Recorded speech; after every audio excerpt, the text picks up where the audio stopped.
Projector या ठिकाणी साधी सिंपल प्रोसेस आहे, साधं कुठेपासून केलेलं आहे आणि इको फ्रेंडली कन्स्ट्रक्शन. यामध्ये काय काय वेगळ्या प्रकारचे स्लाइड्स मी यासाठी तयार केलेले आहे. ही पहिली स्लाइड आहे चेतापेशी आहे.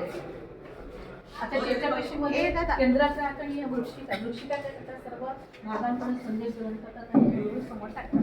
मग आता संदेशाचं वर्णन कसं होतं तर या ठिकाणी बघा, सगळ्यात पहिला आपण त्या ठिकाणी केंद्र घेतो.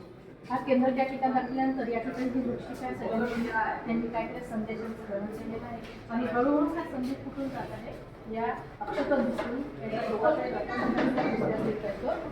तर अशा पद्धतीने आपल्याला एखाद्या लाईनीतून आपल्याला हा छोटासा स्पष्टीकरण मिळतं, क्लिअर होते मिळतं. दुसरे एक साधं सिंपल प्रोसेस आहे.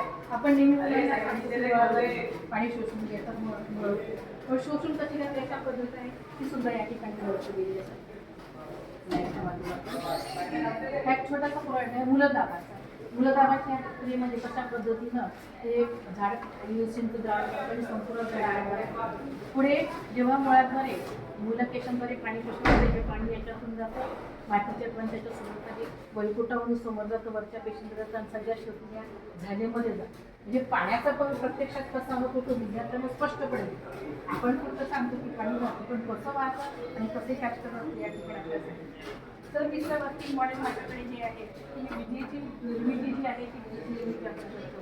या ठिकाणी एक छोटंसं उपकरण आहे. उपकरणाद्वारे मी एक पवन ऊर्जेसह या ठिकाणी उपयोग करून दिलेली आहे.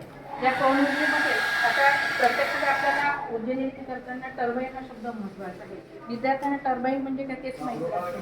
मग आता या ठिकाणी हा जो फॅन आहे पवन ऊर्जेचा त्याला टर्बाईनचं कार्य करत आहे. समजा मी या ठिकाणी आउटर म्हणून या ठिकाणी त्या ठिकाणी काय होतं तुमचं लाईटला त्याच्यावरती तुमचे पवन ऊर्जेचं रूपांतर कसं झालं इलेक्ट्रिक एनर्जीमध्ये झालेलं आहे आणि अशा माध्यमातून प्रत्यक्षाने टर्बाईन कार्य कसं करतात ऊर्जेची निर्मिती